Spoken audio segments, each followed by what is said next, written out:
नमस्कार and welcome to planet 4। आइए जान लेते हैं आज की प्रमुख हेडलाइंस। दुनिया के सबसे लोकप्रिय नेता बने पीएम नरेंद्र मोदी। 8वें नंबर पर अमेरिका के राष्ट्रपति बाइडेन।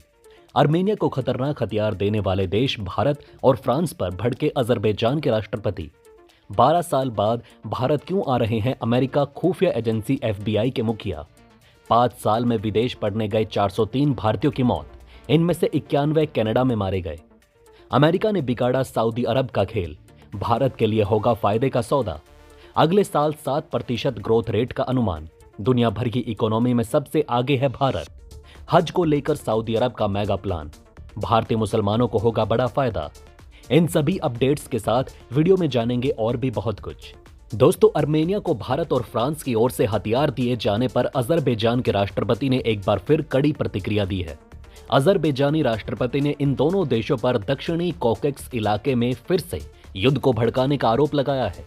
उन्होंने कहा कि फ्रांस और भारत की ओर से मिले हथियार आर्मेनिया को फिर से जंग के लिए उकसा रहे हैं।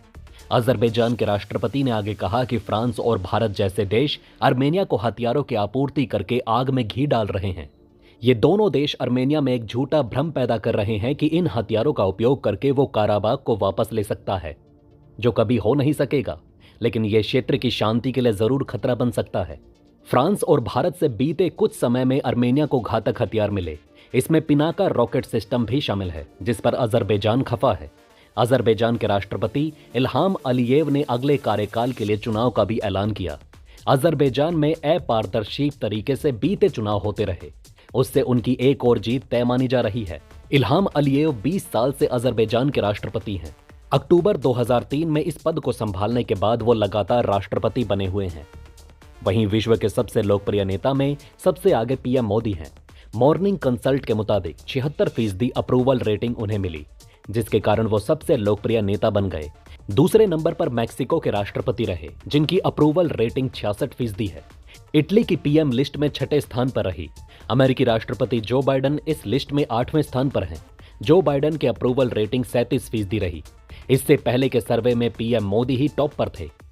रिजेक्शन रेट दर की बात करें तो टॉप 10 नेताओं में कनाडा के प्रधानमंत्री जस्टिन ट्रूडो की 58% के साथ सबसे ज्यादा रही। ट्रूडो की अस्वीकृति रेटिंग का कारण भारत के साथ राजनयिक विवाद को माना जा रहा है।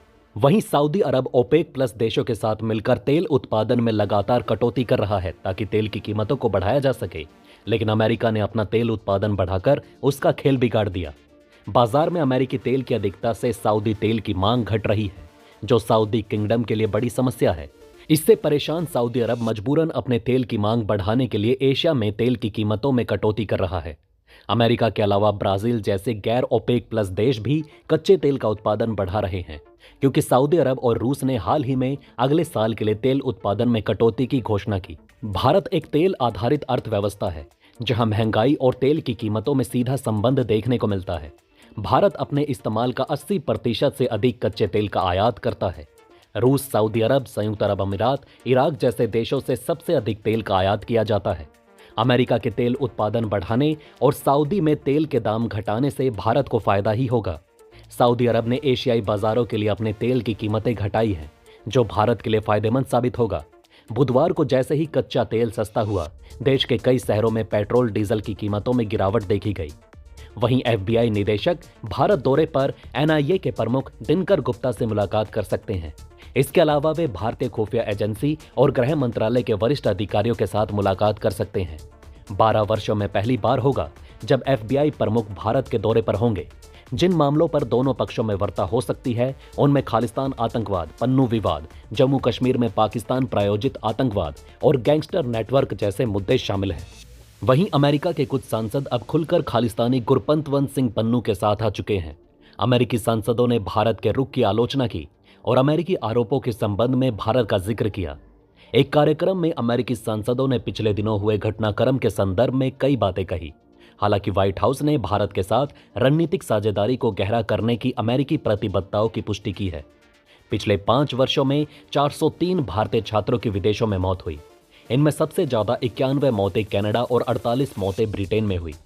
इनमें से ज्यादा मौतें प्राकृतिक कारणों, दुर्घटनाओं और स्वास्थ्य से जुड़े कारणों से हुई। पढ़ाई के लिए विदेश गए भारतीय छात्रों की मौतों के बारे में सरकार ने संसद में यह चौंकाने वाली जानकारी दी है।